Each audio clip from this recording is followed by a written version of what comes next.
takes to be king in Westeros. It's not an easy job, and Viserys is the key example of that. And every line he delivers, it's clear that he would be a lot happier if he wasn't king, but he's dutiful. Yes. Very dutiful to his family, his kingdom. And to remain peace. And to keep peace. Keep the peace of Jacaerys, I think his name was. Remain peace. Maintain peace. That's the word I was trying to get. And love Viserys for that as well. And they really did depict the weight of leading this world, what it would be, how difficult it is. And one of the takeaways that you really get from House of the Dragon, but really you take this away from Game of Thrones, is like, you don't want to be king in this world. No, you do not. Like, it'll be the worst thing ever. Westeros is a very tough place to live. And so writing was masterful, and it has one of the better emotional payoffs I've had in a while, but like up there with Top Gun Maverick with emotional payoff. But then take those two examples, there's so few in any recent media in years. And that's the thing. Those moments, we'll get into it, but those moments are very quiet. There's no big action scenes, there's no big explosions, there's nothing. It's really simple, and it makes it hit like a massive truck. And so there's no big action in the moment we're specifically talking about, but there is big action in the show. In fact, there is. The action in the show was really satisfying. In fact, there is a fight between children that is more emotionally impactful, and you get invested in it far more than any fight or battle in Rings of Power. Also more consequences. There's greater consequences, the choreography is better, the acting is better, the hits land with more impact, and they actually look like they connect. I'm sorry, just thinking of Rings of Power and the horse charge thing. You can see it doesn't even touch, and then the orc explodes. Yes, because that's how that works. I mean, my goodness. House of the Dragon does not do that. The action is very... I would actually say it's simple and brutal. That's probably... It doesn't need to be flashy. It just needs to keep it grounded, and it chose to keep it very grounded. Yeah. I mean, the fact that House of the Dragon came out at the same time as Rings of Power, I know... I don't know how that happened, but... It was intentional by HBO. I think they waited to hear the release of Rings of Power, and then they announced their release later. But the thing is, though... I almost feel that it feels a bit too serendipitous to be accident almost, because the fact that House of Dragon was so good and has been doing everything that we've been asking media to do for a while, and then Rings of Power is when I say opposite, it is probably one of the worst shows I've ever watched in terms of doubling down onto wokeness, tick boxes, the right representations, and pushing that in the media and all that stuff. I think I got a bit of pushback from this from mates. It's on the level of Halo. That's how bad Rings of Power is. It might even be below. To me, it's worse than Halo. Yeah, and Halo was like one of the worst things I had ever seen up to that point, and Rings of Power surpassed it. It is like one of the worst shows I've ever watched. Unironic. I'm not just trying to be mean for the sake of it. It's that bad. No, it really is. The thing is with Rings of Power is there's not a single... You don't have a single character you can even latch onto. There's nothing there, and all the dialogue. Oh, jeez. But this is the thing, right? And so with the fact that they both came out, and they are the best contrasting examples in either extreme of recent memory, is almost providential, because the contrast to just pointing out one to the other is amazing, because of how extremely good one is and how unbelievably and extreme bad the other is. To the point where this comparison, it just shows the failings in Rings of Power so good, because there's some people might just try, like, if House of the Dragon wasn't around, there could have been people trying to say, oh no, the writing is actually good, you just, need to get into it, and stuff like what? Now what we can do is like, no. Here is good writing. Contrast and compare, okay? Look at this one. This one is not a turd. This one is a turd. Yes. Go for the one that's not a turd. You see, there is a tendency to get a sense of normalization to things that you're exposed to a lot. Oh, it's happening. I guarantee you it's happening. A lot of my friends are just getting used to it, especially with the stuff Marvel's pumping out. Exactly. Marvel just wants to, especially Star Wars, just wants to desensitize people to quality so that they turn their brain off and are not paying attention, and they can just get hooked in by the jangling keys. You remember Boba Fett, don't you? Lightsabers, Baby Yoda, Luke Skywalker. Remember rings? And so, I'm not kidding. I really think that's what they've been trying to do. And they've been sailing off of member berries. Yeah. And it's a type of abuse in mind where they're taking advantage of people's nostalgia in a really manipulative and like scummy way, okay, for their own profit and benefit, to make people desensitized to quality because they've just been getting crap. And as a result, if there wasn't such a contrasting thing of quality when Rings of Power came out, I worry that I still think people would have hated it, but not as much because they wouldn't have been able to realize just how bad it really Well, there's this weird thing going on regarding Rings of Power where people are saying, "Oh, it got better towards the end," which when I heard that I was very confused, and I still don't understand why that's being said. Those were like the worst episodes. With House of the Dragon, it was like, oh yeah, it's good.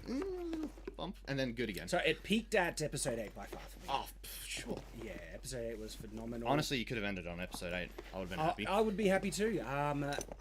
There was a hiccup in episode 9, but episode 10 finishes very well. Which, as a book fan, it was cool to see that scene. It was really nice. Okay, so like I said, we will contrast with Rings of Power because it's a really important point of comparison. Because what it also does, it helps lift House of the Dragon to show how good House of the Dragon is. Yeah, and that show deserves it, considering what it was up against. This show is following the disaster that was season 8. Yes, like think about Rings of Power had so much goodwill. It had like a healthy franchise, had a fan base who would have loved a good Lord of the Rings thing, right? I'll put my hand up. I would have loved it. And Second Age could easily have equaled House of the Dragon.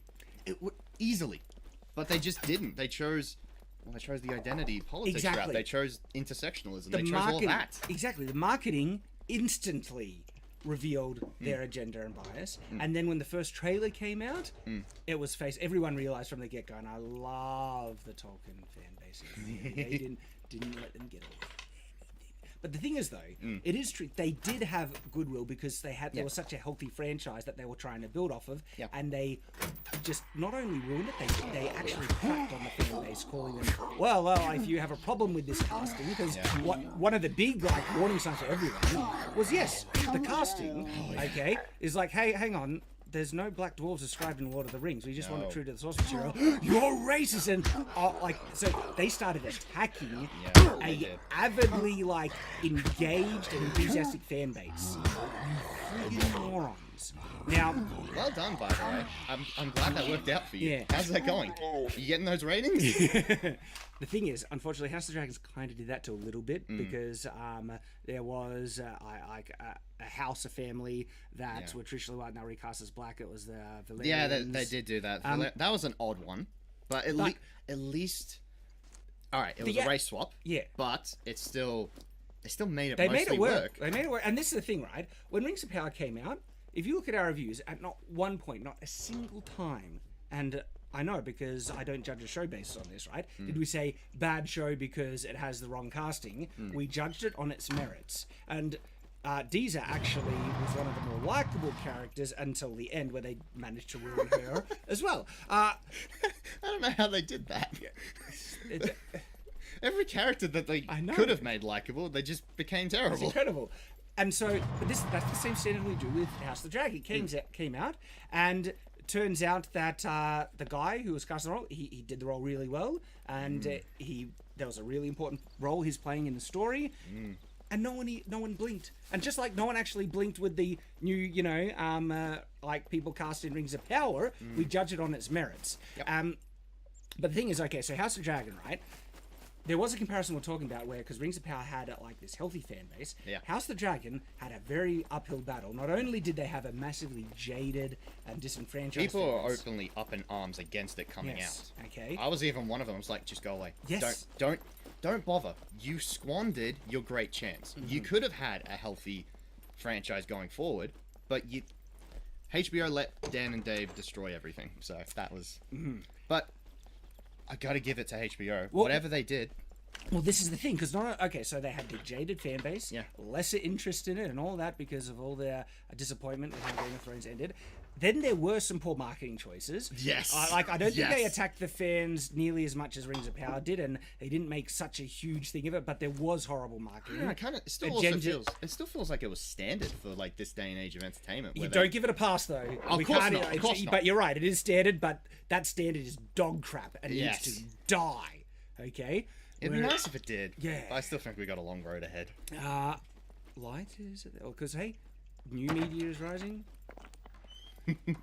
Whatever. Hands, go get it. Yeah, like seriously, and that's enabling me to do more. I've already registered a comic book company to make more, the other volumes of Shadow the Conqueror, but space opera, All-Star.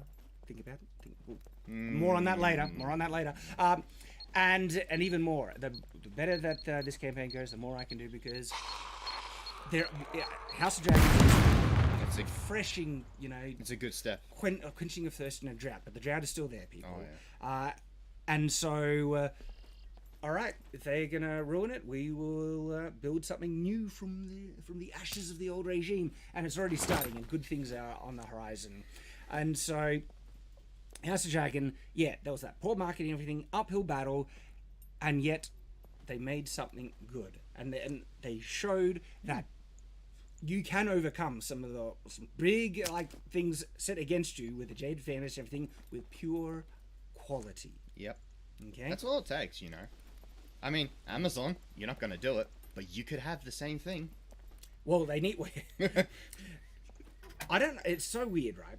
Because it was a bit bizarre when the first few episodes came out, and I had a discussion with Nathan on this as well, where the show, what was actually in the show, there wasn't a huge agenda thing. In actual fact, there were some universal truths in that really are uplifting.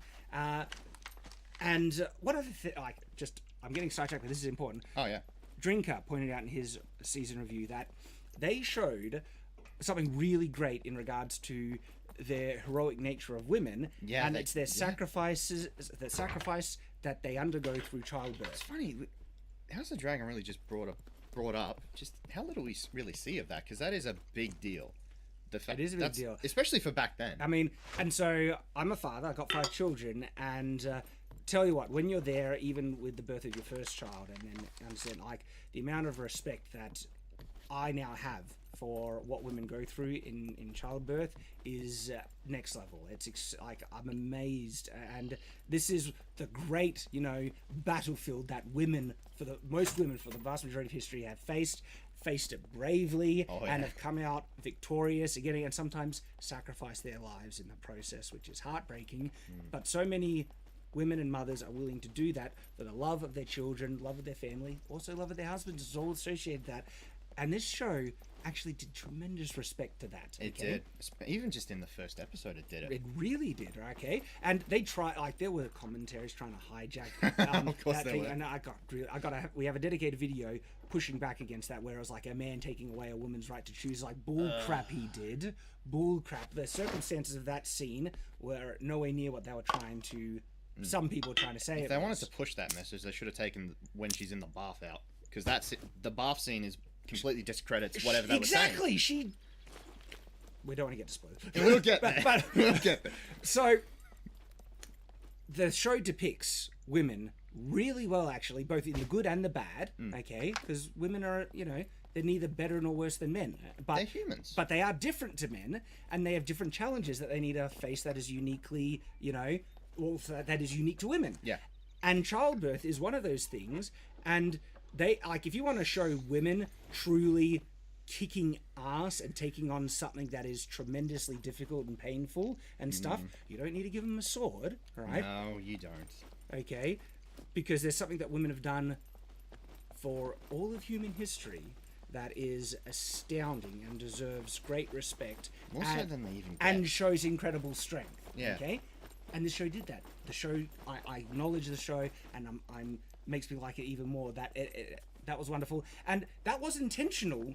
It was interesting. They tried to hijack it in part because They said that they wanted to show that the women's battlefield is this is in the show. The women's battlefield is the child bed or birthing bed. Yeah, that's been said a lot. In that series. But then they tried to hijack it and say, oh, it was men trying to control women, forcing them into that role. But the show doesn't do that because the show demonstrates women willingly and wanting to do that. Exactly. For great reasons, the benefit of the realm, the love of their children, wanting to have children, all those things. It was really bizarre just seeing how the show just contradicted everything they said constantly.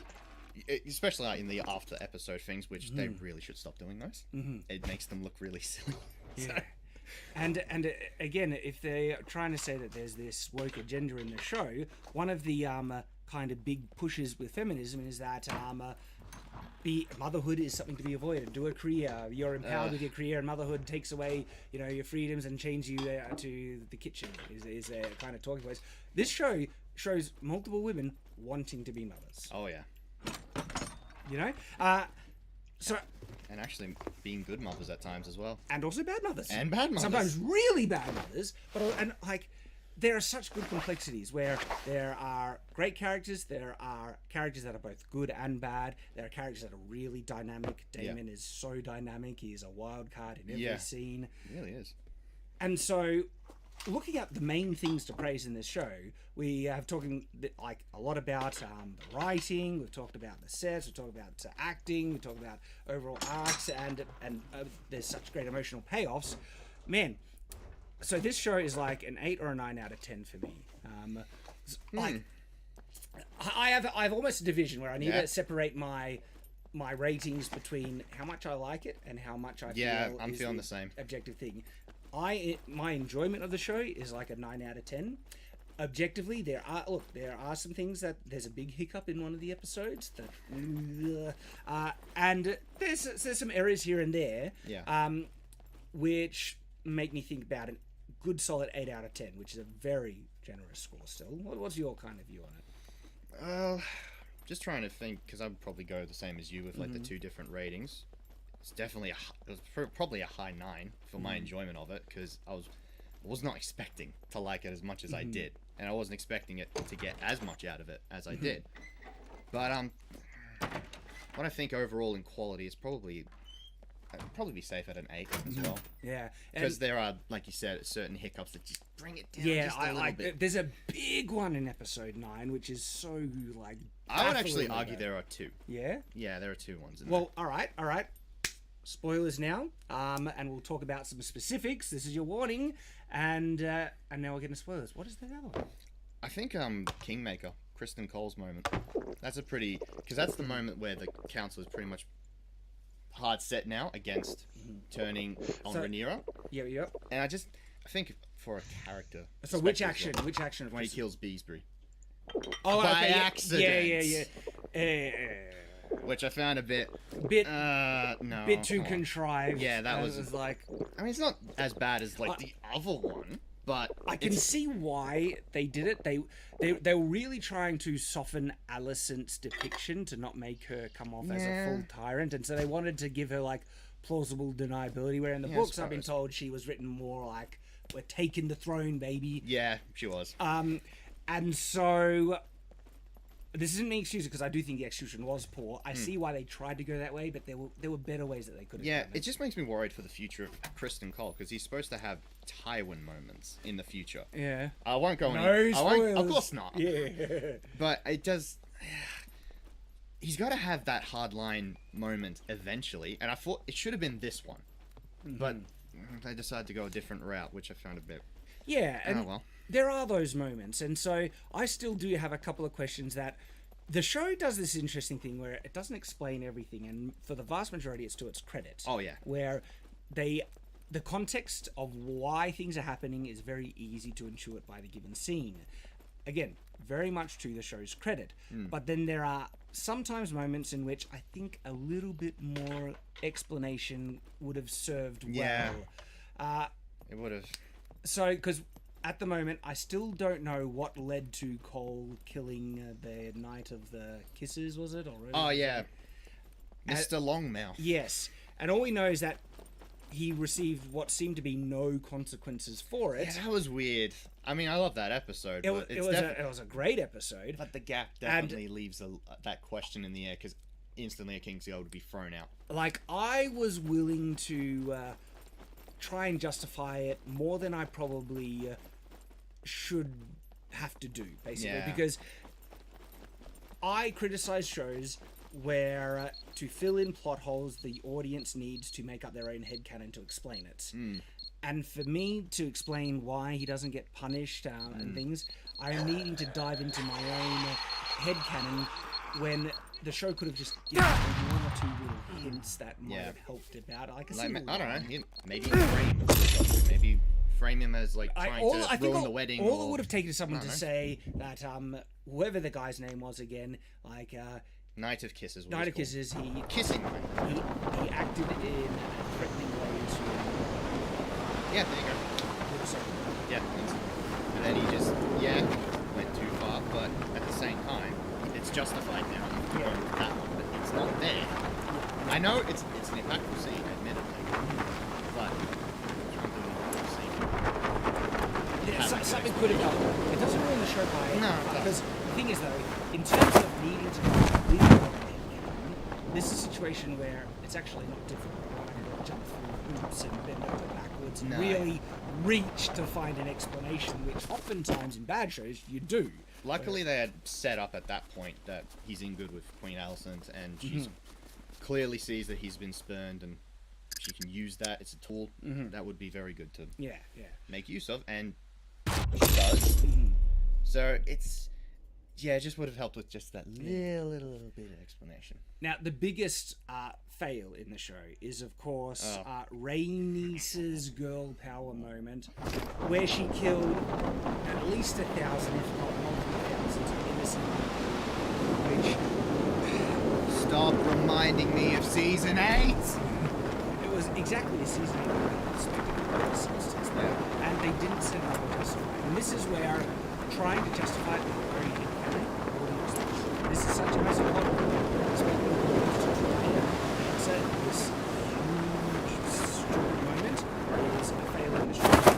This is such an error, plot hole, and dumb moment, and so out of character with Braingainz, it needed to justify it better. A character assassinates her. It creates a big question as to now, okay, so she's killed all these people. King Aegon is now justified. As soon as she did that, Aegon II's allowed to be a thing. That could have worked, right? Because again, they could have pulled it off if they just justified it. Like for instance, a couple of ways. She did it where because she felt the I guess the benefit was worth the sacrifice of these innocents. I still feel like there was a better way to do it. Maybe just, all right, you're in the dragon pit. Right? Well, because if we take it that she wanted to end the war right then, and she knows that millions will die, and she has a chance to end it right here. She has a dragon right up there, and okay, it's a cost benefit. 1,000 people might die here for the sake of saving millions. Instead they decided I'm still undecided. And this is the thing. This is actually a legitimate, logical conundrum. Actually, we have the Japanese show that they would fight to the last mistake. And all the ground that they took in a lot of these other islands like Iwo Jima and things like that, they show that a ground-based war with Japan, and Japan they felt it like a magic wand to take out as many of the enemy, the allies, as they could. And so they this was benefit. The only way to truly get them to surrender was to hit them with something a sledgehammer so massive that could shake them to their core and get them to surrender. And so the cost, exchange that they had to decide was, we can bomb them, and there will be innocent people caught in the crossfire, we will lost. This will save, actually, in the long run, save more Japanese lives because it's surrender rate so hard. And more importantly, save surrender. That's the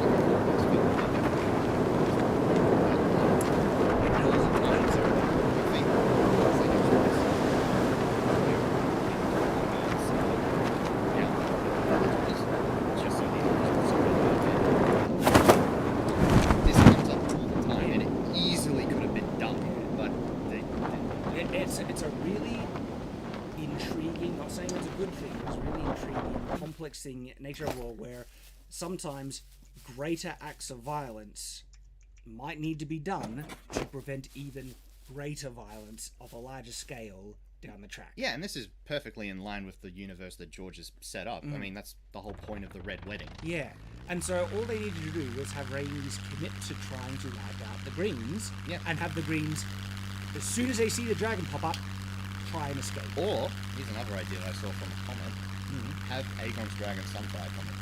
And yes, like, there are so many ways, right? And the thing is, Rhaenys ends up siding with the Blacks anyway. Yeah. And so it's frustrating. They could have had their cake and eaten it too. That's the thing. They could have had the girl boss moment where they would. And by the way, it's just a boss moment because there were boy boss moments. Yeah. Damon kicked ass. Yeah. Oh, that reminded me, because there's another big dumb moment that was really hard to justify. And I think this is actually the second biggest. Yeah. I'll get to that. But Rhaenys is the biggest one. Oh, yeah, by far. And it's the execution. It's frustrating. The next one is the Crab King committing all his forces when Damon was walking to him. I mean, yeah, that's a bit. You're pushing. That's pushing it. There was such a good battle, and that's what's frustrating because it was so fun. Like, Damon got cutting loose, which is so great. The thing is, though, they showed the Crab King very reluctant to send anyone out. And that contextualized, he was aware this could be a trap. Yes. He was aware very clearly this could be a massive trap. there was many visual cues where he was looking outside Exactly. and looking for the dragon. Exactly. And at first he was smart. I was like, oh, okay, so he's being reserved. He's sending them out just a few at a time. That makes sense for just one warrior. But then when he committed all his forces, it's like... And what's bizarre, I can't remember if this dragon where he committed like a large group, right? And something happened. Damon fought off the group. He gets to cover, but Damon was injured, and he even got shot in the leg. Yeah, he did. And if anything, that would have, you'd think, make the Crabkin think, okay, I don't need to send out all my forces. He's injured. He's basically going to be much easier. I'll just send out the guys that are alive. Yeah, exactly. Just send out a couple more guys. Finish the job. And so the fact that then he commits all his forces to potentially thousands of men. I mean, frustrating, okay? Because then, of course, they're all vulnerable out in the open. Yeah, they are. And the trap is sprung, and they get wiped out. Sea smoke, then just. And what's frustrating about this, right, is this is one of those times where they could have had their cake and eaten it too. I mean, I don't. Really could. Guys doing House of Dragons, please hire me as a consultant. If you just want a battle warfare weapons consultant, and you have things like this, just send me the battle layout, the tactics of what's going on, just because. There are easy answers to justify what you want in the story and not make it dumb. And so the easy way to justify it, where they could have had their cake and eaten it too, right, is that Damon needs to get close, right? Because you could say they have had... Oh, no, this one's hard. Yeah, because I'm trying to say that it was hard to get the dragon close enough. Yeah. But the thing is, though, they already said that they just hide in their caves. All right, the way they do it is like... If the dragon lands near the caves, it'll be too vulnerable and too easy to wipe out or something like that. And so Damon needs to go there as a decoy distraction, okay, and get everyone looking at him, focusing on him, so the dragon could maybe climb up around on the sides, get to one of the caves, and then fireball into the caves, and then suddenly... that fire is spreading through and it flushes everyone out. That could work, actually. That could work, I think. And the reason why they weren't able to do it is that the dragon would be too vulnerable when it lands, and all the crab people army just rush the thing and kill the dragon, and so they just weren't able to do that tactically. But by Damon offering himself up as the decoy, that enabled to get close.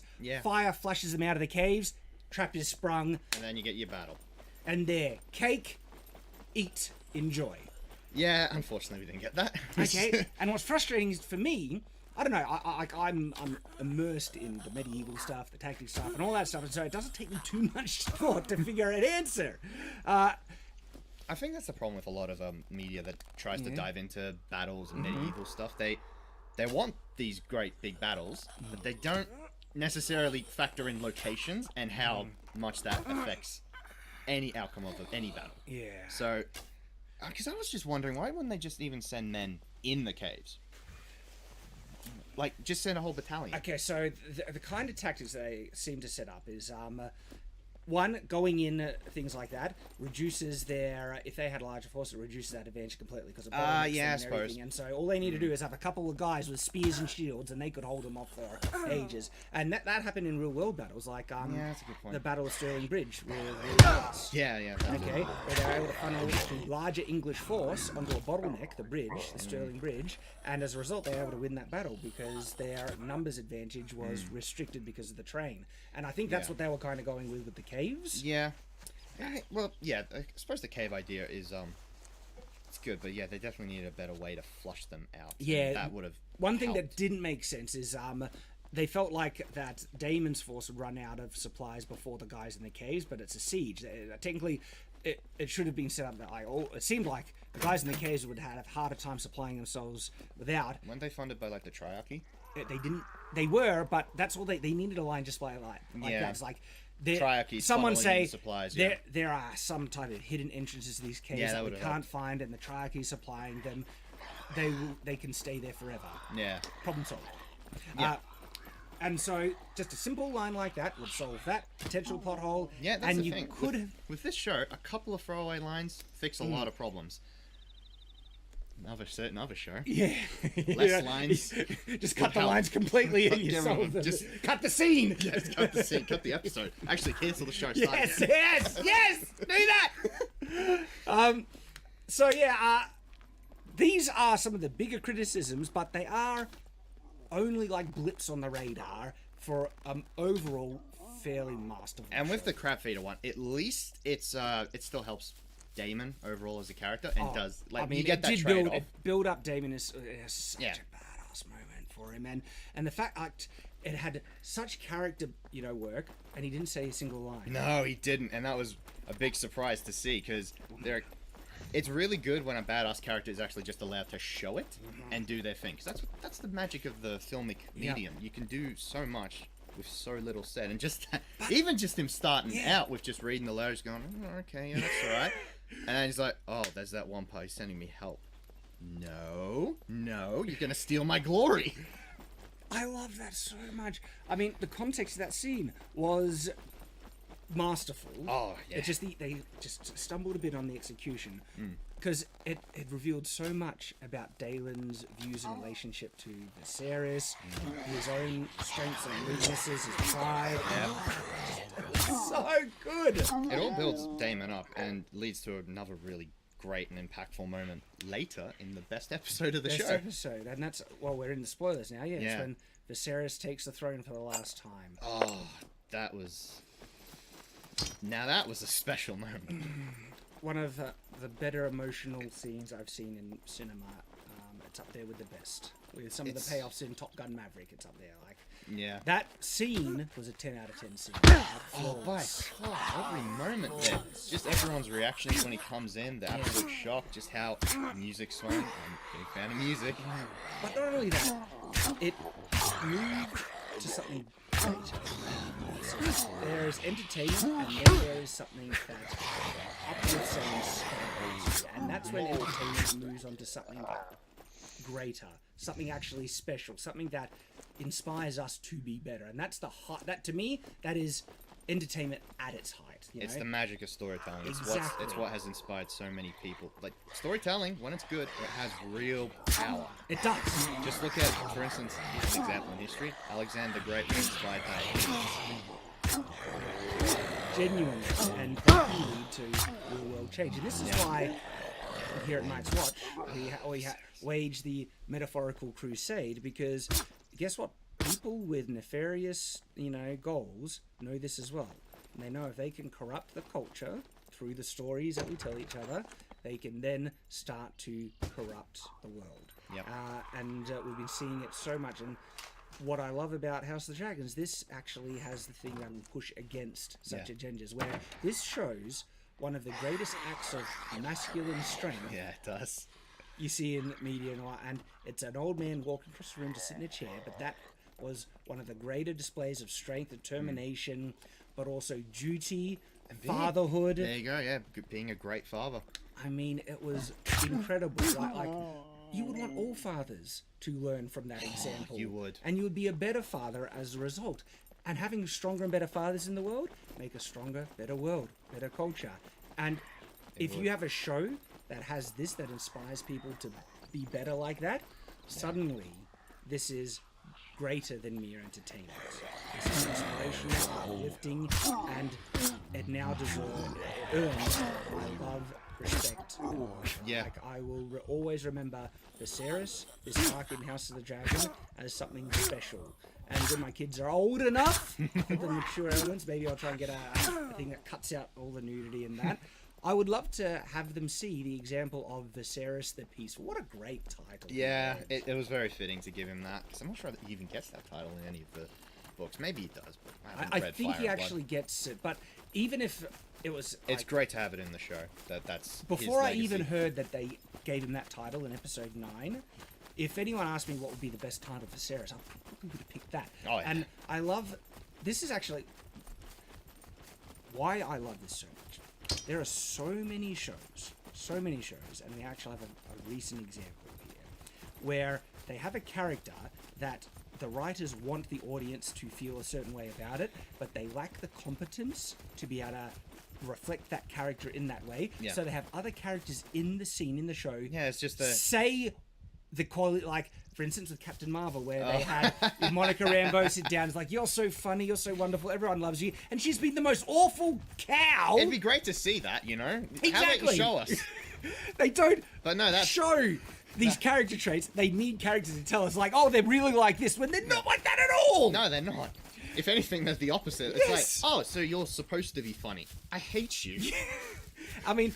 We saw it recently in the Wakanda Forever trailer, no. where they introduced Riri Williams, and she's just being this, I don't know, crazy, deranged, like throwing stuff and going and speaking, like they're really leaning into the stereotypical speech patterns and stuff. I'm not shocked. I'm not shocked it's MCU. And then like, just because they're desperate for the audience to like this, really like, I like this girl. I was like, really? Can you stop it, please? I don't. Stop. Nothing you've shown me is likable about this character. And they did it with Captain Marvel and Thor, whereas like Thor is like, and she's just being this arrogant, getting in your face, challenging Thor and everything like that, just up herself, complete Captain Marvel. And as I understand it, there was a time when she was supposed to be one of the most likable characters in the comics, from what I know. I haven't read them, but I did see a cool Avengers cartoon where she was nice. Yeah, right? What a shock it was. And then Thor is just like, she's done nothing likable. Thor was like,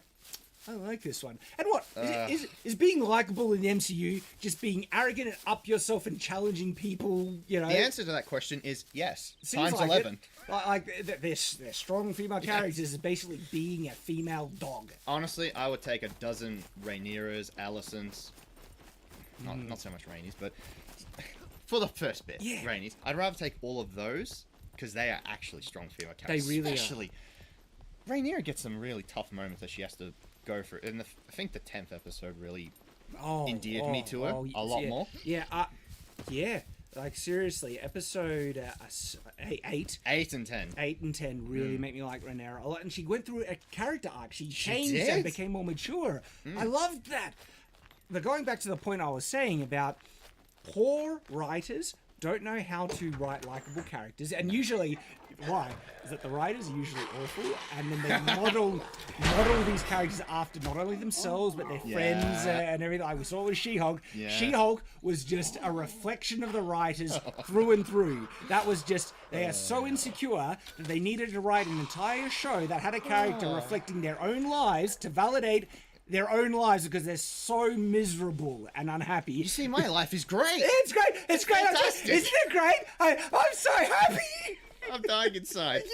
I need to drink a whole bottle of wine now. Oh my goodness, She-Hulk was just the biggest self-own to the creators I think I've ever seen. I hope I don't have to watch that for this. I don't want to watch that. I've seen enough clips. I don't need to suffer for it. And it's just so funny because they unironically think She-Hulk is a wonderful person and she's They really awful, right? And so incompetent writers who are not good people and they don't know what good people look like. And so when they're trying to write good, likable people, they're awful. And then you just have other characters in the scene need to tell the audience that and then contrast and compare. Viserys, he has been shown and demonstrated so consistently to be peaceful, He's a genuine guy. I said multiple times in my reviews, before they even gave him the title The Peaceful, I said, it is clear Viserys' greatest goal in life is peace. He was reluctant, and look, he was too slow to act with, to help with the stepstones and all those things. And he was slow to act on a lot of things, but he was desperately just trying to find the most peaceful outcome. I think that's why he was slow. I think that's part of his a good he part was of a his character, peacemaker. because he was always trying to find the that. happy middle Yes, ground. I love that about him. That's just why people are trying to criticize him for being a bad king. I can't, because his goal was always just trying to find the most peaceful outcome. He was a good man. I said that. I said his goal was peace before they even gave him the title. Which and is good. then in episode 9, when they gave him Viserys the Peaceful, I was just like, yes. It's even nice to hear Otto Hightower say it. I mean, look how satisfying it is when, far from contradicting what a character is acting like, a show confirms and enforces it, and then you just get satisfaction and fulfillment by, it's good writing, and you feel validated because they're validating the character. Yeah, absolutely. And they wanted to. It's good that they weaved a lot of those moments for him into the plot, where he had to try and make these good decisions, and that it was really hard. I mean, it just makes it so much more painful when peace is clearly not happening and his family is being torn apart. Those scenes at both the funeral and episode 8, they were just really heartwarming stuff, and I'm glad that they were nice enough to not have Viserys see the argument that comes after. Yeah, It just allowed... Okay, so I know there's an interpretation where it didn't happen and Viserys is imagining his family getting along. Oh yeah, I know there's... I disagree with that. I think it adds more if to all of those characters if they decided to act peaceful just for him. Well, the thing is, though, they weren't all acting peaceful in front of Viserys. Because if you notice when Aegon gets to refill his thing... Oh, yeah, he he's acting gives like a a... dig, right? Yeah, he's acting to like a... Thingo, and Jace stands up angrily, and then he's like, taps him on the back, like, good one, and then he kind of... Jace definitely. And so the thing shows is, though, character there was conflict happening with Viserys in the scene. And so if he was just seeing rainbows and daisies, that wouldn't have been there. And I feel, no, there was genuine, happiness in that moment before he left. But that speech he gives, where he just says, I implore you to put aside your grievances. Not for your king, but for this... if not for the crown... Do it for the sake of this old man. This old man who loves you all very much. Who loves you all so dearly. And it was like... It was very... It was a very powerful moment. It was incredible. And... Rhaenyra's reaction to that as well was a great moment too. It worked for that small moment. Yeah. It worked. And to me, that is the victory of Viserys' life. He achieved... for a small moment what he wanted, and it was other people that ruined it, but he did it. And to see his life end, he struggled for that goal his entire life, and essentially did achieve it, and it was other people that ruined it, but he achieved it. To me, it's a poetic ending to a it great really character. is for that character, and I'm glad we got it. I think Viserys as a character does even a better job of showing kingship and true leadership qualities and just that resilience than anything that I've seen even in Game of Thrones. Because Robert Baratheon wasn't explored that much. Yeah, but he also wasn't a great king. And he wasn't a great king. So it was great to finally get a good king and see it what it looks like. Genuinely, best king Westeros is depicted, by far. Because most of the time we get tyrants in a lot of... most of the time. In medieval stuff. Was it even a good king at all in the Game of Thrones arc? Tommen was a puppet. Yeah. So it depends. Yeah, Let's not... Joffrey was... he was quite the king. We'll avoid spoilers. I will love House of the Dragon just for Viserys' arc. Easily. Of course, then there's the payoff with the final episode, and it's got to build up. I'm hanging out for season 2 now. Those are the major points I kind of wanted to address. Were there any big highlights for you? There's so many moments with Viserys. I think just that everyone's talked about it, but I want to say my two things. I want to say it. That moment where Daemon helps him up the chair and crowns him after everything that has happened between those two. The fact that he is able to put aside that, I guess, frustration with Viserys and just crown him and acknowledge him as king and even get to sort of be a hand for a second by enacting Viserys' will by getting rid of Vaemon Velaryon. Which was that added to something. I love how this Viserys as well. He's crippled. He can barely walk. He's still willing to take out that man's tongue. I will take your tongue for that. So good. Now, look, if you wanted like the deepest dive from my perspective on individual episodes, like I said, I have individual episode reviews. You can have a look at them all. They're good. Watch them. Yeah, but this is kind of our broad overview of season 1 again of House of the Dragons. And look, for me, this is like a show that stands on its own merit. You don't even need to watch Game of Thrones. No, you don't. You really don't. And you know what? You probably shouldn't. I like this more than Game of Thrones. I feel it has more uplifting characters. It has more better medieval weapons, armor, everything like that. I actually like the characters vastly more. I find more emotional satisfaction payoff in Viserys' arc. I understand that, but at the same time, I really loved Jon Snow. Yeah, Ned Stark, I get that. Robb Stark, Tyrion. And look, my own kind of it had less nudity. I appreciate that as well. Still, even that's all right. Yeah. But even I feel there was too much in House of the Dragon. But the fact they toned it down, and what's interesting, the sex scenes in House of the Dragon actually had important things in the story. Remember, nothing was wasted. They established character development. Episode 4 for sure. In a big way. In actual in nearly every sex scene, was actually establishing something about character. Where was the one that was thrown away? I have no idea, actually. You might be right. Yeah, I think. I know episode 4 had the most impactful stuff. Most in-your-face stuff. But it was established. I think they certainly hold certain camera angles for too long. Feet. That was It's like, we got the message. I know they wanted. I know that they wanted to just make it gross. You achieved it. Yes. Congratulations. Made us feel very uncomfortable, but we already got there. You didn't just need to. But even that was actually contextualizing something really significant about what Alicent is willing to do to get, what she wants and needs and stuff. And it's nothing wasted. It certainly built her up as definitely a more flawed and even hypocritical character. Yeah, and complex character. Complex, which we want. We want more complex characters. Yeah. And I like Alicent as a character. I like that she is trying to do good. I like that sometimes I think it's a complex depiction of a character where she puts on a display of purity. Yeah. Even though she might not be as nice. But she comes off as a real character. At the same time, you can still understand why she's, I guess, degrading herself. Yeah, exactly. Because she does have to do it because Otto Hightower, her dad, did drill that one thing into her head, which is your children on the chopping block. All right, that is a big potential. There's a divide here. It's gonna get bigger. You got to act now. Exactly, and you can actually understand that from her perspective. This is a mother trying to protect her children. Yeah, which is an admirable quality.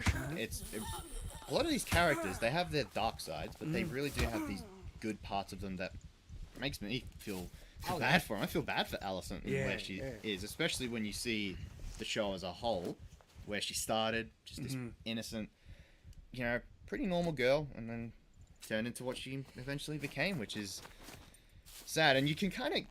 That's the thing, that even in episode 9, it's probably the most flawed of all the episodes, there's still things in there that are really, really strong. Just when Aegon's crowned, and he's just soaking up all the glory and all of that, and you just see her going like that. Yeah. And she's just like, yay, I've achieved my life's goal. It feels hollow. Yeah. which is good because, I would expect that. Even Aegon, he's an awful person, but he does get a cool moment with the coronation. I know, you see another side to him. It's a kind of justified side. No one loves him for obvious reasons. He's awful. Yeah. But it's interesting how the show actually does present an interesting situation that an awful person can sometimes double down in their awfulness when no one tries to keep him in check or exactly, put them in check. Or gives him any acknowledgement of perhaps is there any good thing about his character at all. Yeah. And so if everyone is hating him because he's a loser, and he is, right? Yeah, he is. That can lead and push people to go even more extreme. And some people have said that he was doing further things to just even get noticed by people around him. And then the fact that people were cheering his coronation is finally feeling loved. Yeah, and honestly, it was great to see a proper coronation because we didn't really get that much in Game of Thrones. So it was cool to see the pomposity of it all and all the spectacle, because it would easily be one of those things. There's so much about House of the Dragon that just felt a lot more real. Because I know George specifically had frustrations with Game of Thrones because of its limited budget, where he was like, okay, King's on a hunt. Where's the hunting party? I know. And we got that. We got this a time. proper hunt this time. Ah, yeah. And the jousts, very, very yes. strong. And there was something I did want to bring up as well that's really good. I want to talk about that ending. Yeah? Yeah, episode 10. How it, honestly, I am impressed at how much they were able to characterize Lucerys Velaryon Targaryen. Strong.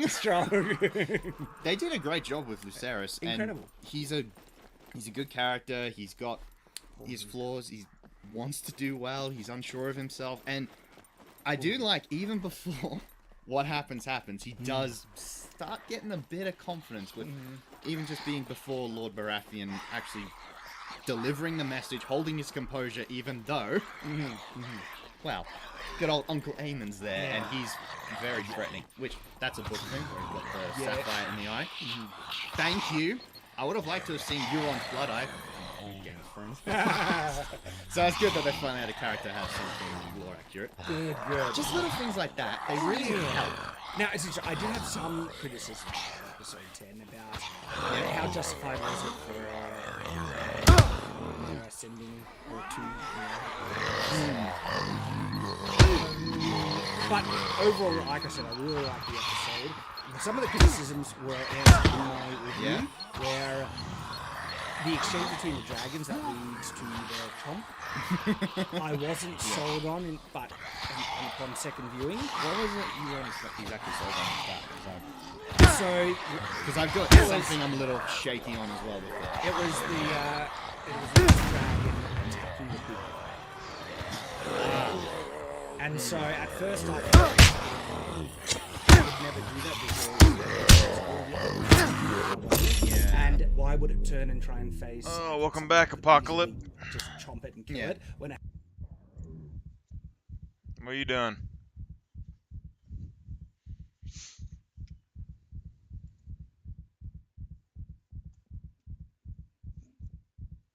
Yes, I did just get swarmed by a mob.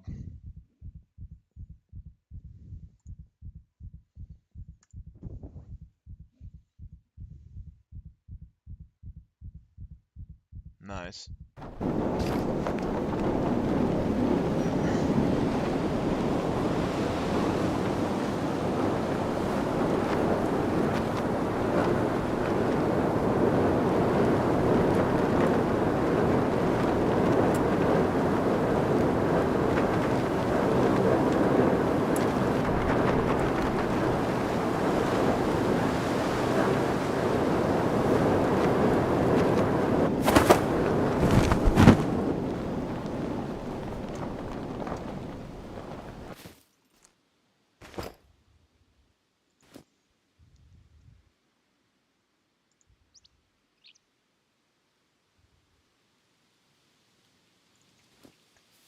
Yeah, I'm just trying to study the drop rates on the server over here.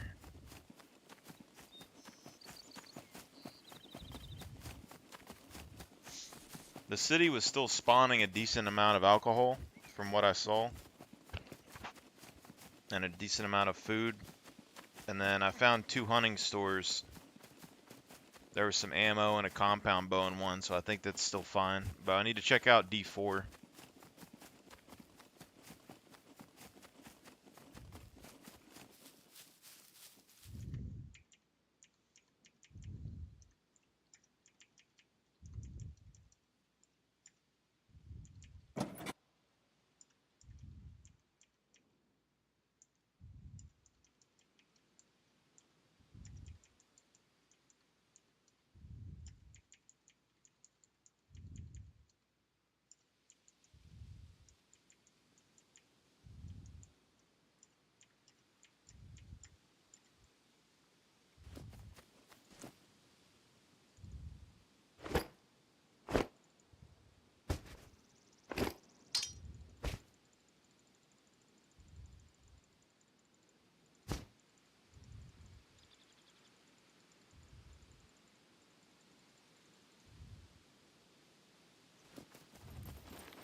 That's not good. Come on.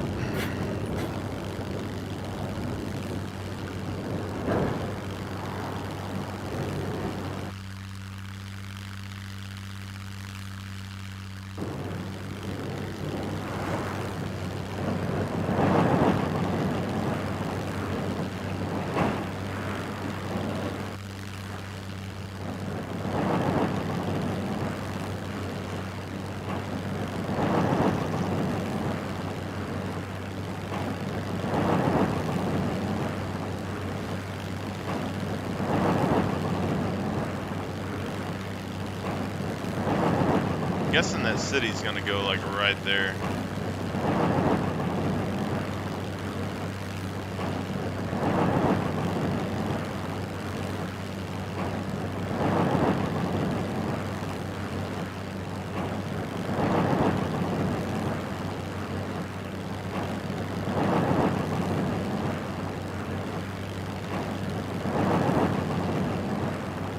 And so I thought the first by far, we just head then.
Okay, so I'm not a professional at this, but I do know this is like one of the highest loot spawn areas.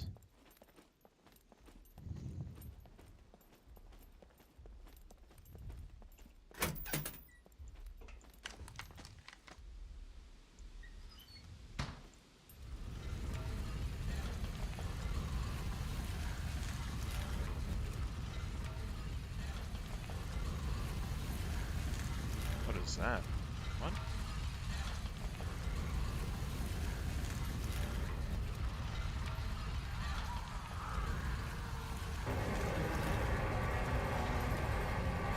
Oh, oh, whoa, whoa. It's not what I wanted to do. That's a bad idea. What?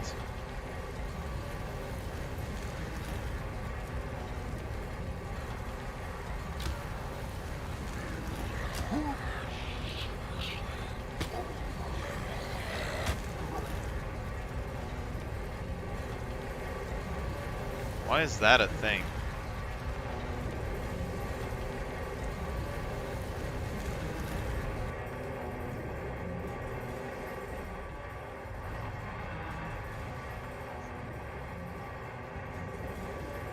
I mean, the only use this would have would be to store a vehicle.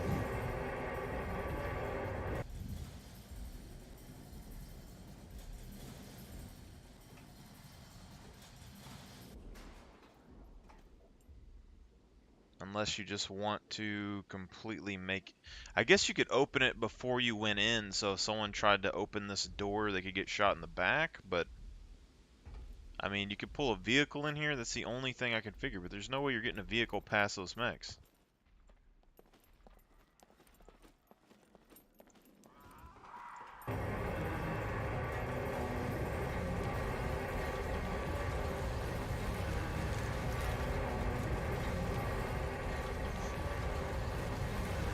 I guess they're saying if you fly a plane in here or something.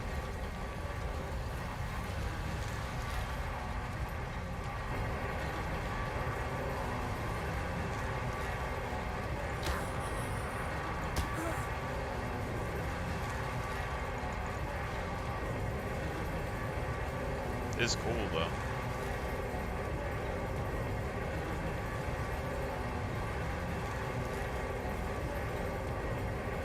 I mean, theoretically, if you could destroy them or distract them somehow, you could, I guess, pull a car all the way up through these doors, then pull them up into the second level here, and then seal it. But you'd need a heck of a distraction. I don't even know how you'd pull it off.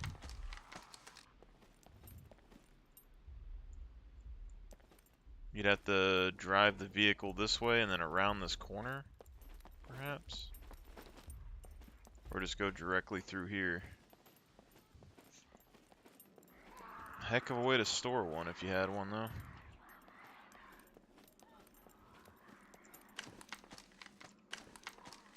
So I guess now we see if there's any extra loot in this area.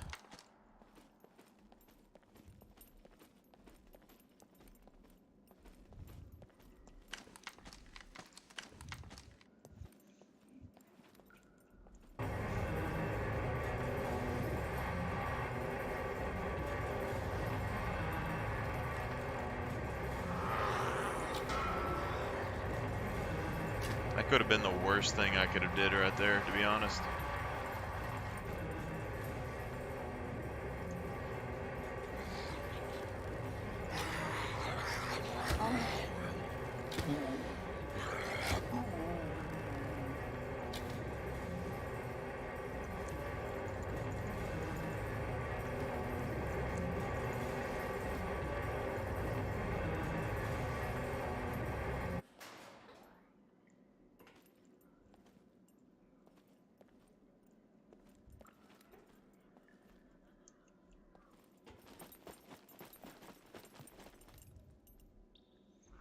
Alright, so you got a mech on the left. So I'm guessing we're supposed to go right.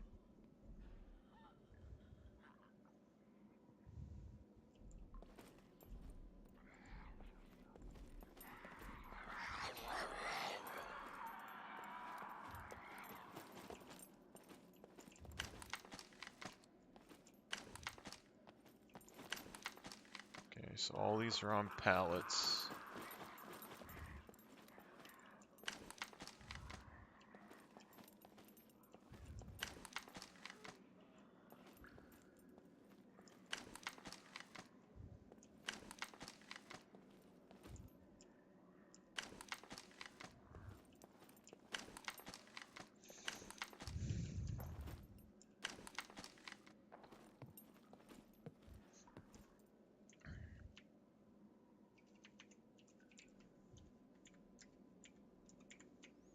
Screwdriver bundle.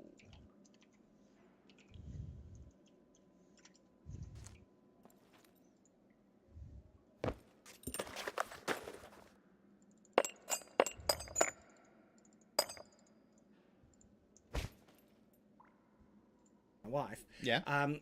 The thing is, they'd actually been trying to escape for ages already. The dragon Yeah, was that's true. running away, and she pointed out that an animal that has tried to escape is pursued and then starts to get into her head. Doesn't matter if I keep running, I'm just going to keep getting pursued. Even though it has all these other places to run to, it'll turn back. Flight has not worked. Fight maybe remaining, and that and so it actually did feel like upon second viewing, the dragon chose to I can't get away. Yeah. I got to do something, and so that's that cat trying to slash back at the bigger animal. I think the thing with me was more what Eamon was thinking was going to happen by pursuing the dragon with Vhagar. I mean, I get it. He's like, he wants Lucerys's eye. Rightly so, I suppose, in his mind. But the problem is, you're getting on Vhagar, all right? You know you're going to be engaging in some sort of chase. How do you catch him? You're going to have to do something. See, you're going to have to either kill the dragon, jump. The generous interpretation was that he just wanted to scare him and was messing with him. Oh, yeah, maybe. And he was just like, because he says a debt has to be paid. Look, I'm not sure there's enough in the show to justify. There is enough in the show to justify it, but not definitively. Yeah. Because there is equally enough to justify from what was seen is that he was trying to kill him from the. That's what I thought. That's why from the get-go. That was how it was. And that's why his reaction when he succeeds at that felt out of character, because there wasn't anything to say before that point that wasn't his intention. Yeah, it's kind of like the Kristen Cole thing again, where I know this character commits to this big horrible thing that he does, but then he has an odd reaction in the show. So it's like, just commit to the reaction. Yeah. Eamon's already been characterized as menacing. He's already been characterized as wanting to. Not really liking his nephews that much, so... Well, the thing that does justify the headcanon that was just messing with him was the reaction. By the reaction, he reveals that, oh crap, didn't want that to happen, and so if he didn't want that to happen, the only explanation of him doing that in the first place was to mess with him. And it's like, okay, to me, that is headcanon, that is actually justified by something in the show, which is the reaction, as I mentioned. And so I think that is a fair... I could accept that, And because it is... drawing from, because bad headcanon is when you can't easily or have anything to refer to in the show to justify it. You're saying, like for instance, Sir Cole killing there wasn't anything to explain that he was defending Rhaenyra. Yeah. There's nothing that I can refer to in the show to justify that headcanon, so that's weaker headcanon, whereas this one, there is a direct thing to justify it. Where if he was reluctant after it happened, that contextualizes it wasn't intending to kill him to begin with, and he was just messing with him. Yeah, I suppose I can see it that way. It's not... It isn't a great leap. It's just like, all right, yeah. And I do agree that without that, reluctant scene, you could have easily thought that he was after the death. Yeah. But yeah. But it's still a very impactful scene, and it does its job very well. And I'm glad that they picked that moment to end the series on. Yeah. Well, we ended up with Rhaenyra not looking very happy, which was also very, powerful, which is good as well. as well. I'm glad that they left out. There's one certain thing I'm sure Gary from Nerdrox alluded to that I'm glad they kept be out. in season 2. Yeah, it should be. It should be in season 2, and I'm glad it's going to be there. All right, no spoilers. No spoilers. Not spoilers. It was a good move to end with. All right. Hey, House of Dragon season 1. Brilliant. Give it a watch. If you need some good fantasy, give it a content warning, of course. There's nudity in it. There's gratuitous violence. Not as far as Game of Thrones went. I do not get nearly as hung up on violence as I get on liberty. And it's not equivalent, by the way. All right. If anyone from my religious perspective, okay, from a religious point, I recommended to not look upon it. Whereas there's nothing in the Bible that says you could not look upon depiction. In fact, the Bible has some crazy violent stuff that it describes. Like, this is one awesome moment where it describes someone drawing a bow and saying, drew the bow to its full and you shoot right through someone. And talk about, women being devoured by dogs and everything. Because it was probably Wow. So the Bible can get hardcore, right? Bible goes places. Yeah, it does. And interestingly, in terms of depictions of violence, it can be somewhat beneficial to not necessarily be desensitized to violence in such a way that you'll be inclined to do it with a light see. No. But in terms of being desensitized to violence, to be able to maintain your composure in the face of violence can be a masculine virtue, because sometimes people do get injured and stuff, and you need to be able to keep it in your stomach, right, to help out sometimes. And interesting, so my wife, okay, she gets really like, sometimes people don't have that, right? But as a result, it's on me to be able to handle myself, because there was one moment where I worked. My children got a small cut, but small cuts on the Oh yes. And so I wake up to one of my children with blood over the face, and my wife unconscious on the ground. She fainted. What the heck's going on? But it wasn't really as serious as I think. My wife got very lightheaded because of the sight of blood. And so It even helps just being able to maintain your composure in violent situations where you have to think clearly. And so sometimes I can help out with that is, well, being exposed to scenes of violence. Not like the watch, but no snuff. yes, alright, I'm not going there. But medieval knights, we take their squires and pages on hunts to be able to, skin a boar and stuff, or a deer, or a stag. Anyway, so to get them used to and accustomed to self blood, so they can be prepared for actual battle. Because when you're in battle, you're going to come across blood, and you need to be able to maintain yourself. And because you will see men things. in your life, when you have a family you're raising, it's going to be on you to protect them. That's your role. You'll be in most cases, statistically, near the vast majority, of men is going to be bigger and stronger than their wife and children. All right, and therefore it's your responsibility to protect them. And so that's why I'm not against violence in, say, this context. Okay, because sometimes you do need to just be able to understand that it can be a reality of life.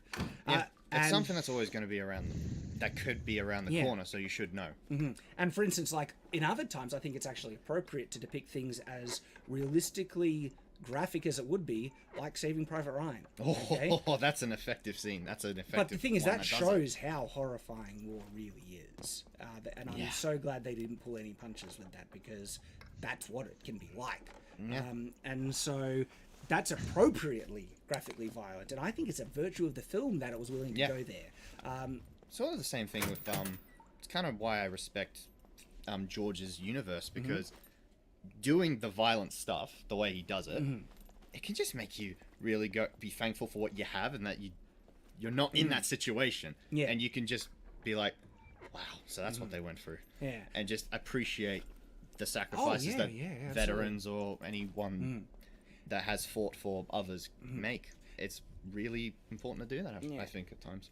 And so, also, so people can just understand my perspective on, say, the nudity side of it. I'm against pornography. I do not equate all nudity. And I would, my own personal standards that young children, even teenagers, and even, young adults, right, usually should avoid, depictions of nudity and stuff like that. It's interesting that after you get married and stuff, it becomes a more natural part of life. And as a result, I don't know, you grow a maturity around the prospect of nudity just because you need to grow up and learn, to process it and stuff. And as a result, there is elements of nudity in media that is meant for grown-ups that I think can be perfectly appropriate and sometimes enhance a work as a result for certain impacts and stuff like that, and is not pornographic. So I'm against overly sexualized, in fact, any sexualized nudity in most media. But in terms of appropriate nudity, okay, there's an interesting perspective there, and there are some instances where I think the nudity in House of the Dragon does qualify for that. Sometimes it doesn't. Okay, but it does, and there's a mature kind of use of nudity because it's a mature show. It's meant for grown-ups, and as a result, let any individual make their own choice. But that is my perspective as a Christian on both of those things, okay? But I do appreciate, because, for instance, Game of Thrones, I think went way too far. They went out of their way to put in pointless nudity that was unneeded, which was extremely sexualized. Here's the thing, I'm not even, religious or anything like that, but it was still, at times, I was like, okay. Yeah, it's like, calm down.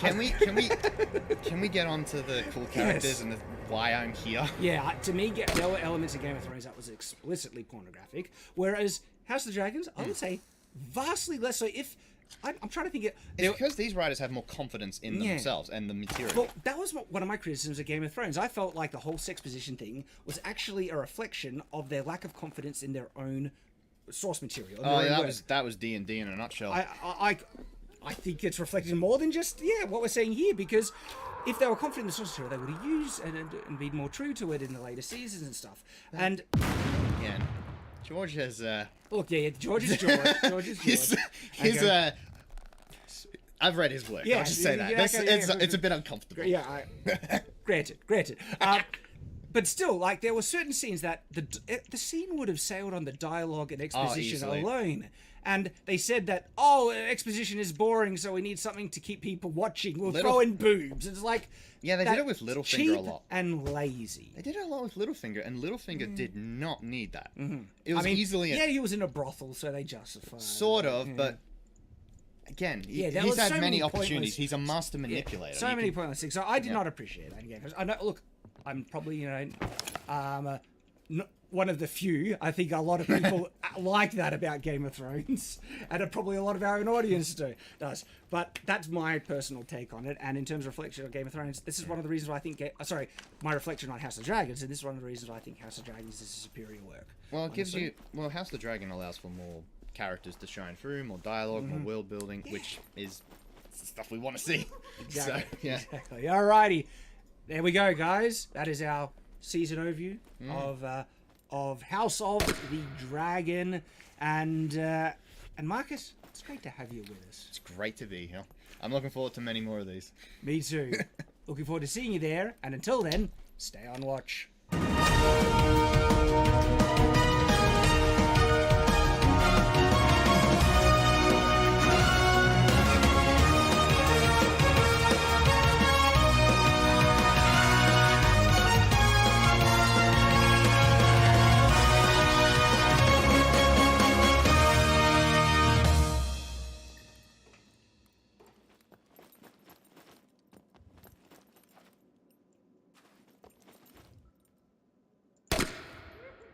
What made me lean towards the Pixel was they had this feature that made darker skin look way more vibrant than I'm ever used to with a phone. I thought that was top tier. I didn't have to fight with the saturation, or I don't want things to be too complicated. I take a picture of me and it looks like me, glowing and all. My name is Sheena and I have a Google Pixel.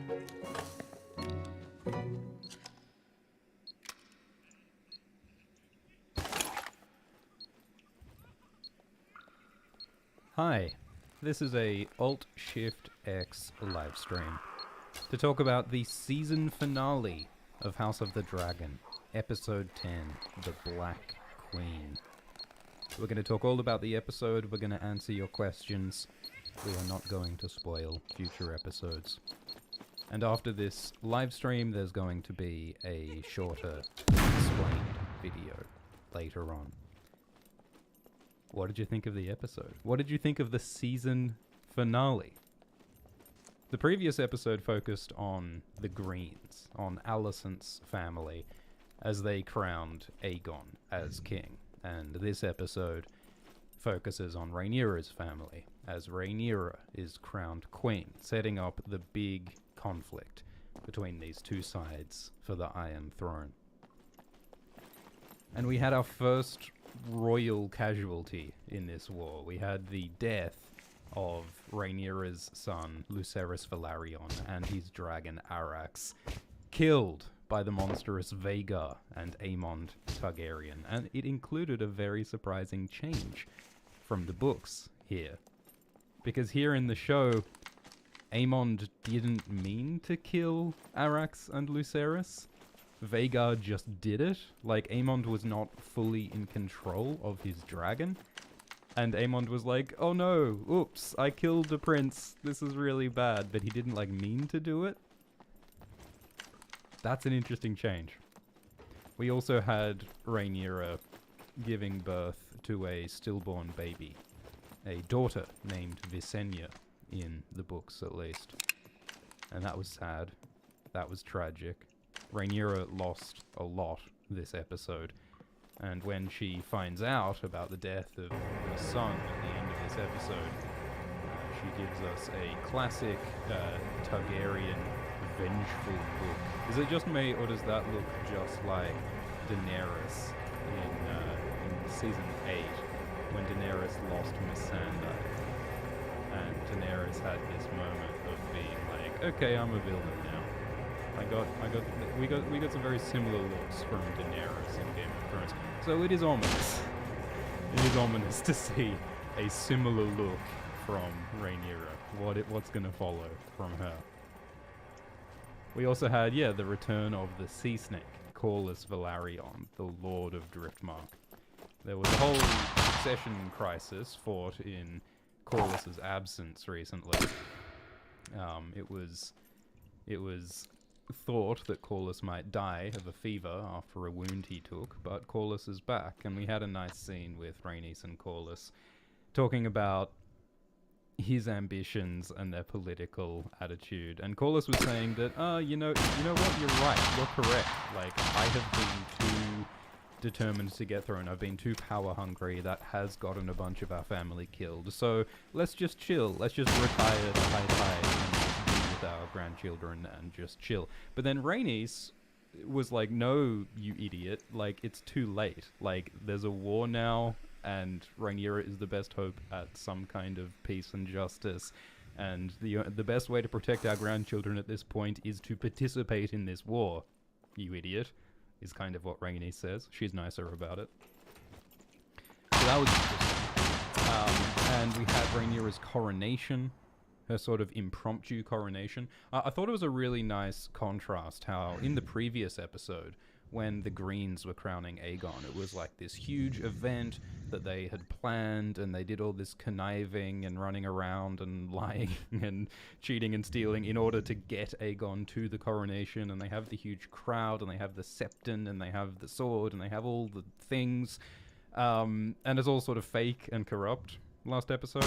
But in this episode, the coronation of Rhaenyra is just sort of this natural impromptu thing that happens like at the cremation of her stillborn daughter, and it's this moment of grief that sort of just turns into her coronation, because Eric Cargill turns out he stole Viserys' crown from the Greens, and he defected from the Greens and came to support Rhaenyra and brought the crown, and so they have this impromptu coronation that just happens naturally, and everyone kneels to her. And it's this very different situation compared to the Greens' coronation of Aegon. Just seeing like Rhaenyra's leadership style is interesting, comparing that to Aegon. I mean, Aegon, Alicent's son, doesn't really have much of a leadership style at all. He has no interest in being a leader. But Rhaenyra is actually trying to be a politician, and she has quite a like I think we see a lot of her sort of uncertainty. I mean, look at her, the way she's holding her hands here. There's a lot of hand acting in House of the Dragon. Like, Alicent is the most prominent, but there are many, many characters who show their anxiety by sort of wringing their hands all the time. And we see that vulnerability in Rhaenyra. Another surprising moment was Daemon choking Rhaenyra. A lot of people upset about this bit. It's pretty consistent with what we've seen of Daemon so far, I think.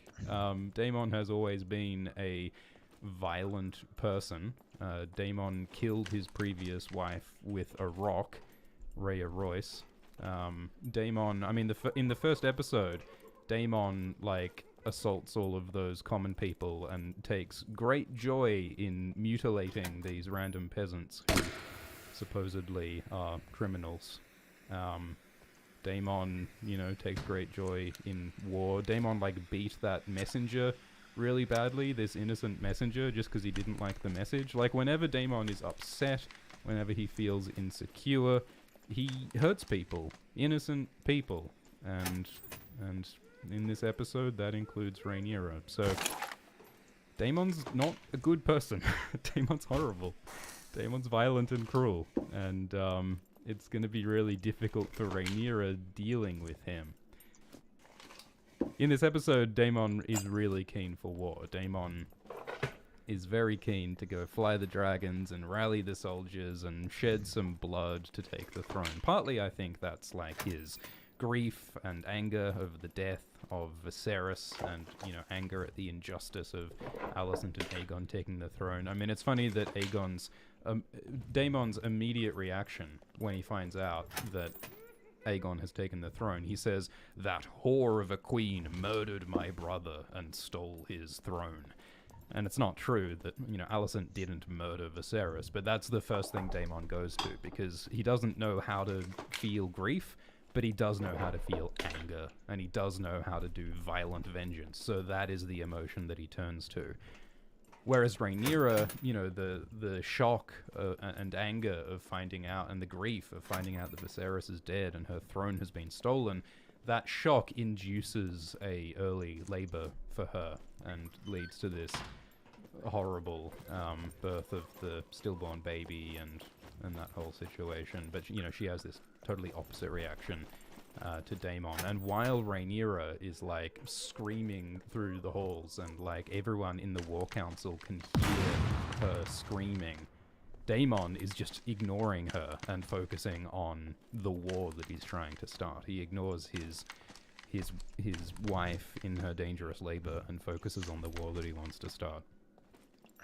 That bit is also quite different in the books. In the books, Rhaenyra's labor here lasts for days. And Rhaenyra is not only, like, screaming, she's screaming in anger at Alicent as well. Like, in the books, Rhaenyra says, where's the description? She's saying that, like, she's screaming curses against Alicent. And she's, like, swearing to get a revenge on Alicent while she's giving birth. Just like Alicent was made more sort of, wanting peace in the previous episode, Rhaenyra also is changed in this episode compared to the books to be more peaceful. They're definitely, like, emphasizing this idea in the show that, Alicent and Rhaenyra mostly just want everyone to get along. It's all these, like, power-hungry men who, with all of their ambition and their desire for war, that are pushing this conflict. Whereas in the book, at least so far, Alicent and Rhaenyra are, like, both equally keen for conflict, mostly, as it's described in the books. I think we might see that change. Like, I think that in the show, we're starting with a more peaceful Alicent and Rhaenyra, and I imagine we might see them become more extreme as they go on. And I think we saw that with Rhaenyra's face at the end of this episode. I think, Rhaenyra might not be quite as eager for peace now that her son has been killed. Anyway, let's answer some of your questions. Thanks for the super chat from Nelly, who says, "We finally got to see Storm's End." Yeah, I was really happy with how they did Storm's End. So Storm's End is the castle of House Baratheon, We've seen Stannis hang out here, and Daenerys hang out here in the original Game of Thrones show. We've never seen the exterior... Well, no, sorry. Yeah, that's Dragonstone. Storm's End we have never seen in Game of Thrones. We saw, like, outside of Storm's End. But this is the first time that we're properly seeing Storm's End in any of the shows. And it's quite faithful to how it's described in the books. Like, it describes this big, giant, like, central tower in the castle, like, thrust up towards the sky.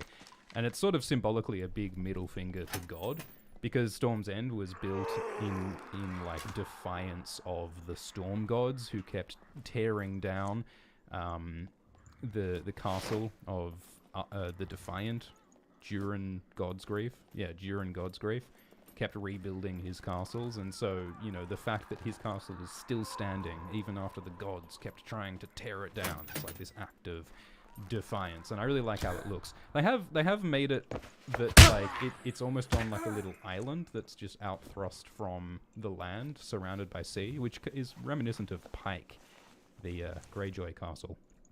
Yeah, like, Lucerys arrived in Storm's End, and I loved the shot where he arrives, and then he's like, oh no, goddamn Balerion the Black...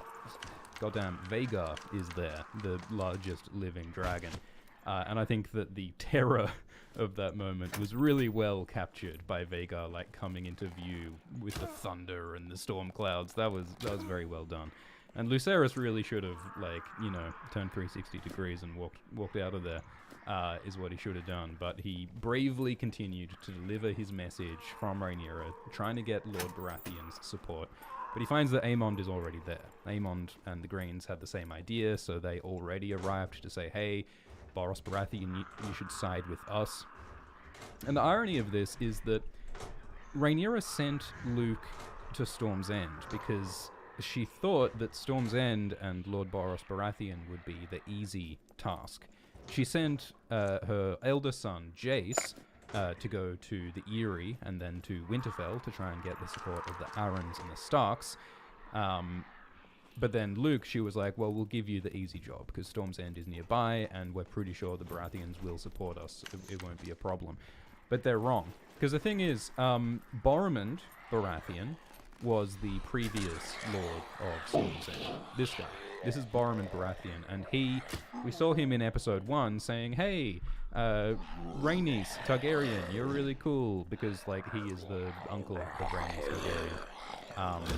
And so the Baratheons, or at least Boromund Baratheon, has always been, like, friendly with Rhaenys and with the Blacks in general. We saw Boromund again in episode 4. But Rhaenyra made a mistake.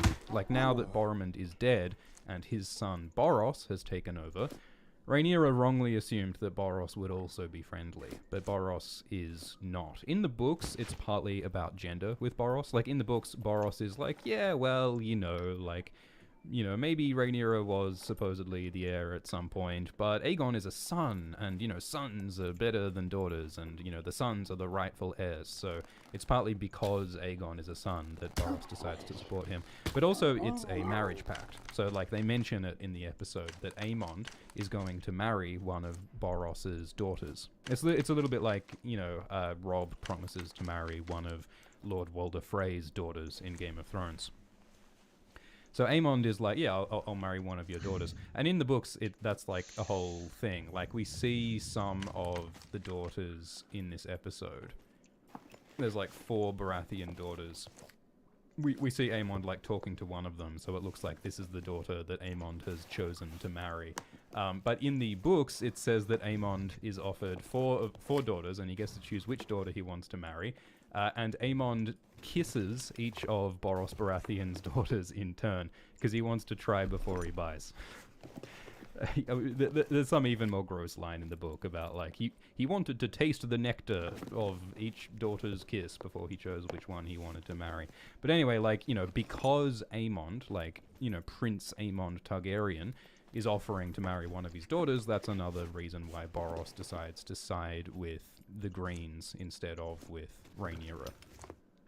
The book says that, like, while Lord Boromund Baratheon was, like, very, like, reliable and consistent, Boros was, like, as wild and changeable as the storm. Boros is like more fickle than Boromund, and that's part of why he, takes a different side as well. But another detail that's different in the books is that, like, in the show, like, Aemond says, "Hey, Luke, you cut out my eye, so I'm gonna force you to give me one of your eyes," which I'm pretty sure that's a line from It's Always Sunny. But Aemond is saying, like, you owe me an eye, and then Boros is like, I don't want you guys to fight in my hall, so get out of here. Like, I don't want this to happen in my hall, so they go outside, and then Aemond pursues on Vhagar. But in the books, Aemond almost didn't go after Luke, but then one of the daughters of Boros Baratheon insulted Aemond.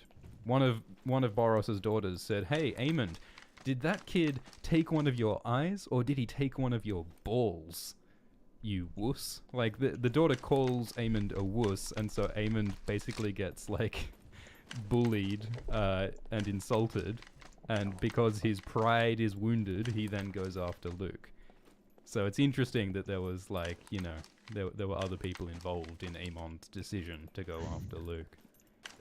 But yeah, it is really interesting that, after this pursuit, both Luke and Aemond struggle to control their dragons. Like, we hear them saying the commands, and then Aemond and Luke are both shocked when their dragons don't follow their orders, because Arax shoots flame at Vhagar without Luke's wanting him to, and then Vhagar kills Arax and Luke. And they're both shouting no the whole time. And that's a really interesting and surprising change. The failure to control the dragon. I mean, it does have precedent because, like, Daenerys struggles to control Drogon in both the show and the book, especially in the book. I mean, something to keep in mind is that, like, the whole, like, dragon controlling infrastructure is gone since Valyria blew up. Like, in the books, they mention that the ancient Valyrians had dragon horns that they could use, like magic dragon horns that could bind dragons to their will, and that was something that they used to control dragons better. There's a lot more knowledge about dragons that has been lost. And also there's the fact that, Aemond and Luke are very young. They're just kids. They haven't got enough Pokemon gym badges in order to control their dragons. Like, Vhagar is this ancient giant monster. She is so much more powerful. I don't know if Aemond has, like, the willpower and the experience to control Vhagar properly. And there's lots of questions about the sort of potential psychic link between a dragon and the rider. Like, does the dragon sense the rider's desires and interpret how to behave? Does the dragon's personality affect the rider's personality?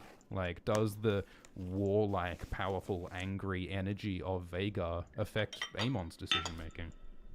And what does Aemond do afterwards? Like, something that the co-showrunner Ryan Condal hinted at inside the episode is that, Aemond has now accidentally killed Lucerys, and now he has the choice of, like, when he comes home to King's Landing and says, so here's the thing, Mum, I killed a prince. Whoops. It was an accident. I didn't want to. Whoops. Sorry. Is he going to do that? Or is he going to say, hey, I'm a badass and I decided to kill Luke because this is a war and we've got to win and I'm so badass, And I think the implication is that Aemond is going to do the latter. He's going to claim that he did it deliberately. And that sort of fits with what the books say, kind of. Because, like, the books are written by the historians. The book, Fire and Blood, the Maesters don't really know exactly what happened. Like, it's described in the book that, the people on the ground in Storm's End, like, they saw, like, a burst of fire in the storm clouds above, and, like, they saw that something was happening, but they didn't know exactly what happened. They certainly don't know the details of, like, whether Aemond did this on purpose or not. But if Aemond says that, yeah, I did this deliberately, then that's what the history books will think. And so it's sort of like, is Aemond really a villainous monster? Or does he just sort of become a villainous monster because he seems that way? Like, because he claims responsibility for killing Luke, he has to act like a bad guy now. I mean, remember that kinslaying is really bad. Like, killing your relatives is considered one of the most evil crimes in this world. And Luke is Amon's nephew, or half-nephew, so he is now Amon the Kinslayer. So it's like, you know, it kind of forces him into a villainous role, I think. We also saw something interesting, which was Daemon coming and visiting the dragon Vermithor. This is the first time we've seen the dragon Vermithor. And Vermithor was the dragon of King Jaehaerys, who was the king before Viserys. This fella, his dragon was Vermithor. So Vermithor is one of the biggest and oldest dragons. Not as big or old as Vhagar, but certainly a powerful dragon. And we had this whole dragon discussion at Daemon's War Council, where they were counting which dragon, like which side has the most dragons. And basically the situation is that the Greens, Aegon and Alicent, they have bigger armies, they have stronger allies with like the Hightowers and the Reach and the Tyrells, and the Lannisters are on their side. So they've got more soldiers, but the Blacks, Rhaenyra's side, have more dragons. Like, the Greens, Aemond has Vhagar, which is the most powerful dragon, and they also have Aegon's dragon Sunfire and Helena's dragon Dreamfire. But the Blacks, like Rhaenyra has a dragon, Daemon has a dragon, Rhaenys has a dragon, Jace, Luke, R.I.P. Luke, and Baelor have dragons, and then there's these wild dragons. So they mentioned that there's like Vermithor, Jaehaerys' old dragon, then there's Silverwing, which was the dragon of Jaehaerys' queen, Alysanne, and there's also Seasmoke, who is Laenor's dragon, and it remains to be seen if Seasmoke can even be claimed by anyone else, since Laenor is secretly still alive. And Daemon also mentions that there are wild dragons on Dragonstone. There's a few of those.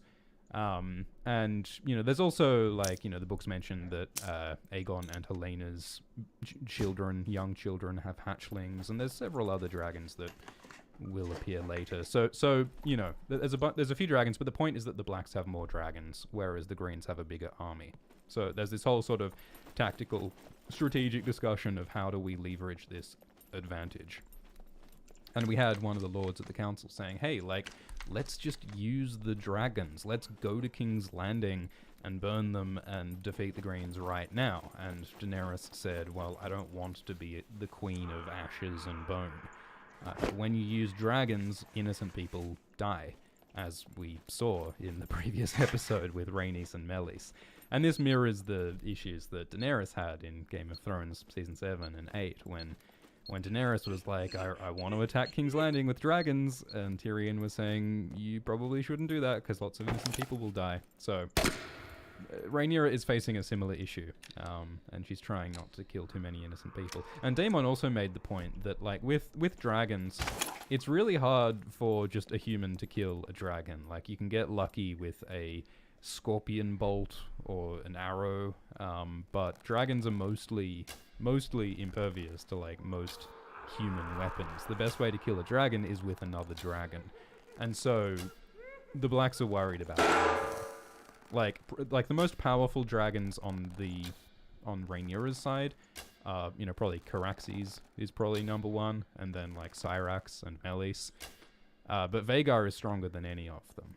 So there's going to be there's a lot of concern about potential dragon battles here, and potentially getting some riders for these unclaimed dragons to try and get even more of an advantage. Silver says, in your vids, it's maybe more appropriate to say this is different from the book instead of this is a change from the book, as the show deals with the idea that history books may not reflect reality, says Silver. Yeah. Well, one of the other differences from the book is how they did something with Orwyle in the books that I enjoyed. In the books, like, we have this peace offering that Otto brings from Alicent saying, hey, Rhaenyra, let's not have a war. You should just surrender, and then everything will be cool beans. And I thought it was funny that Otto offers a different peace deal than what Alicent told him to in the previous episode. Like, remember there was that whole thing last episode about, like, capturing Aegon so that Alicent could set the terms, and Alicent was like, we are not going to kill Rhaenyra, we're going to offer her decent peace terms that she can accept without shame. And Alicent says, like, Rhaenyra must not return, Alicent said. And so the implication of Alicent's words was that she was going to suggest for Rhaenyra to be exiled, for Rhaenyra to leave and go to the east, because, that's kind of the only place to go from Westeros. And so it's weird to me that Otto in this episode said, oh no, we're going to, like, we're going to confirm you guys can have Dragonstone. What was his exact wording? He said that, like...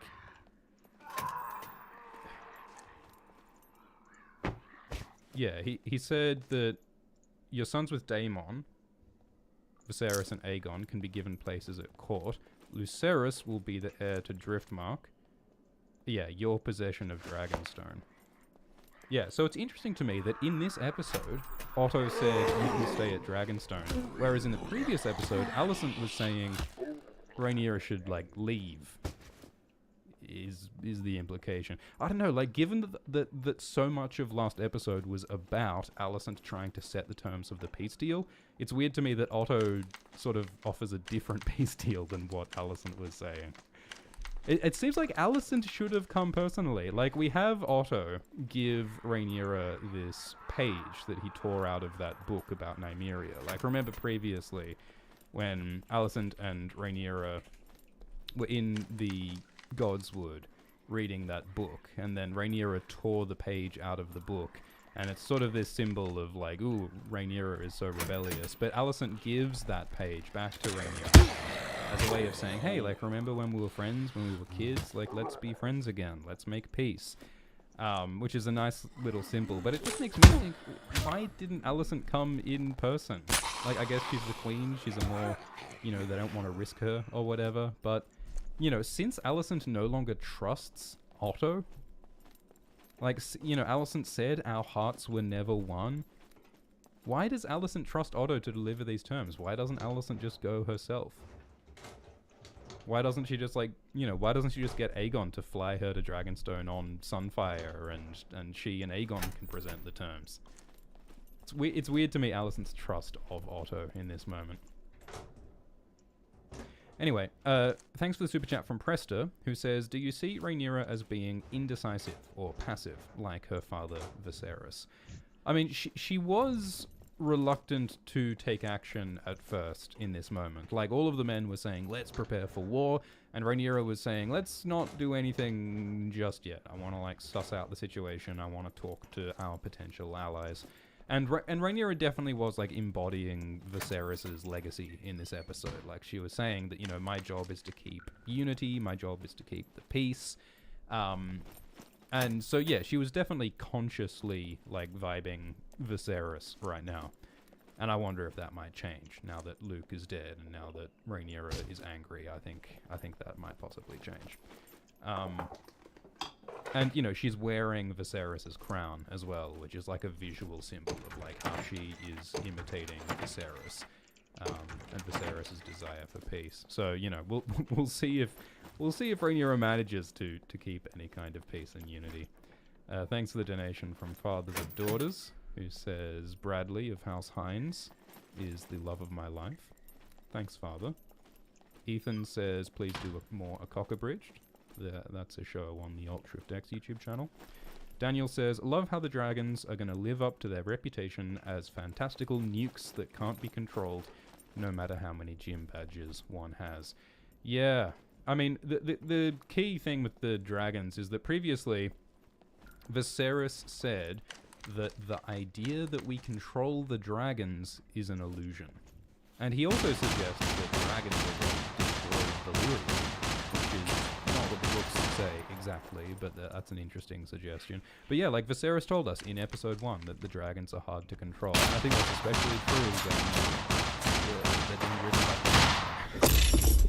I mean, look, personally, I blame the parents for this whole situation. It was the parents who gave the kids swords and trained them to fight and told them to see each other as enemies. Like letting the children have dragons at this tender young age is crazy.